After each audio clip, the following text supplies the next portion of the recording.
Indigo flight रद्द झाली असेल आणि तुम्हाला 100% रिफंड हवा असेल तर हा व्हिडिओ तुमच्यासाठी आहे। अगदी सोप्या भाषेत आणि 5 स्टेप्स मध्ये समजून घेऊया रिफंड कसा मिळवायचा। चला तर मग सुरुवात करूयात पहिल्या स्टेप पासून। स्टेप नंबर 1, फ्लाइट खरोखरच रद्द झाली आहे का ते तपासा।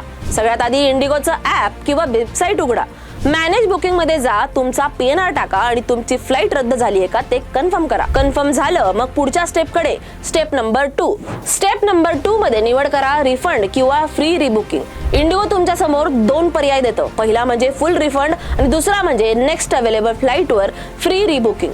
जर तुमचा प्रवास तातडीचा नसेल रिफंड निवडा आणि जर तो ताबडतोब पोहोचवायचा असेल फ्री रिबुकिंग करा। स्टेप नंबर 3, इंडिगोच्या वेबसाईटवर रिफंड फॉर कॅन्सल्ड फ्लाइट या पर्यायावर जा, PNR प्रवाशांची माहिती भरा आणि सबमिट करा।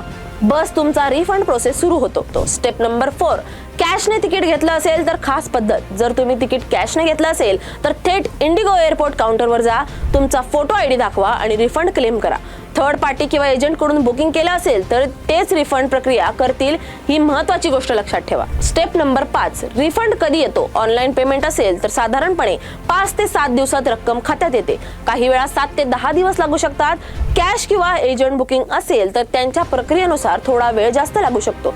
सगळ्यात महत्त्वाचं, नॉन रिफंडेबल तिकीट असलं तर टॅक्स आणि एअरपोर्ट चार्जेस परत मिळतात, हा तुमचा हक्क आहे। रिफंड रिक्वेस्ट नंबर किंवा ईमेल नक्की सेव्ह ठेवा, हा पुढे फॉलोअप साठी खूप उपयोगी पडतो। फ्लाइट रद्द होणं त्रासदायक असतं पण रिफंड मिळवणं अजिबात कठीण नाही। हे 5 स्टेप लक्षात ठेवा आणि तुमचा पैसा सुरक्षित करा। जर हा व्हिडिओ उपयोगी वाटला असेल तर लाईक करा, शेअर करा आणि चॅनलला सबस्क्राईब करायला विसरू नका।